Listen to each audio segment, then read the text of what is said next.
ஐந்து கரத்தோனை போற்றி, ஆணை முகத்தானை போற்றி, மூஷிக வாகனனை போற்றி, மூலப்பரம்பொருளை போற்றி, சித்தி புத்தி விநாயக பெருமானை போற்றி.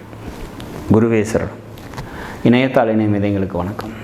இது மார்ச் மாத ராசி பலன். மார்ச் மாதம் மேசராசிக்கு எப்படி இருக்க போகுது அப்படிங்கிறத பார்க்கலாம். அதுக்கு முன்னாடி மார்ச்சில் வரக்கூடிய முக்கிய விசேஷ தினங்கள் அப்படின்னா மார்ச் 8ஆம் தேதி மகா சிவராத்திரி. அன்றைய இரவு முழுக்க விழித்திருந்து சிவன் வழிபாடு மேற்கொள்வது மோட்சத்தையும் சகல வித ஐஸ்வர்யங்களையும் தரும். 25ஆம் தேதி பங்குனி உத்தரம். அன்றைய தினம் பார்த்திங்கனாக்கா விரதம் இருந்து முருக கடவுளை வழிபாடு பண்ணோம் அப்படின்னாக்கா வாழ்க்கையில் வெற்றியும் நிம்மதியும் கிடைக்கும். சரி, இனி இந்த மேசராசிக்கு எப்படி இருக்க போகுது இந்த மார்ச் மாதம் அப்படிங்கிறத பார்க்கலாம். ராசிநாதன் பார்த்திங்கனாக்கா ஸ்ட்ராங்காக இருக்கார்.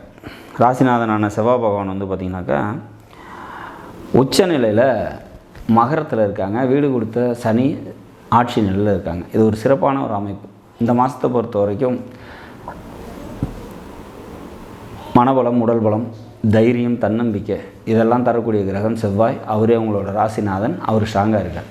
அப்போ ஸ்ட்ராங்காக இருக்கும்போது சிறப்பாக இருக்கும். 2ஆம் வீட்டின் அதிபதி சுக்கிரன் உச்சம் பெற்ற செவ்வாயோடு இருக்காங்க. சகோதரர்களால் நன்மைகள் ஏற்படும். சகோதர பாசம் கூடும். வீட்டுக்கு தேவையான அழகு பொருட்களை வாங்கி சேர்ப்பீங்க. பொருளாதாரம் நல்லாயிருக்கும். பொருளாதார சம்மந்தப்பட்ட உயர்வு கிடைக்கும். பெண்களால் நன்மைகள் இருக்கும். கணவன் மனைவி இடையே ஒற்றுமை அதிகரிக்கும். மொத்தத்தில் இந்த மாதம் ஒரு சிறப்பான ஒரு மாதம் அப்படிங்கிறத சொல்லலாம். தந்தைக்கு உங்களுக்குமான கருத்து வேறுபாடுகள் ஏற்படுறதுக்கான வாய்ப்புகள் உண்டு. பூர்வீகம் தொடர்பான ஒரு சில கசப்புகள் ஏற்படும். குழந்தைகளால் ஒரு சில மனக்கசப்புகள் ஏற்படலாம். மனதில் எழக்கூடிய ஆசைகளை நிறைவேற்றிக்கிறது கொஞ்சம் சிரமம் அப்படிங்கிற மாதிரியான ஒரு சுச்சுவேஷன்ஸ். கம்யூனிகேஷன் தொடர்பான நன்மைகள் இருக்கும். இளைய சகோதரர்களால் நன்மைகள் ஏற்படக்கூடிய நல்லது ஒரு மாதம். மேச ராசியை பொறுத்த வரைக்கும் சந்திராஷ்டம தினங்கள் அப்படின்னா மாதத்தோட முற்பகுதியிலே வருது. 3 நாட்கள் 3, 4, 5 3 நாட்கள் சந்திராஷ்டம தினமாக வர்றதுனால அன்றைய தினம் முக்கிய முடிவுகளை எடுக்காதீங்க.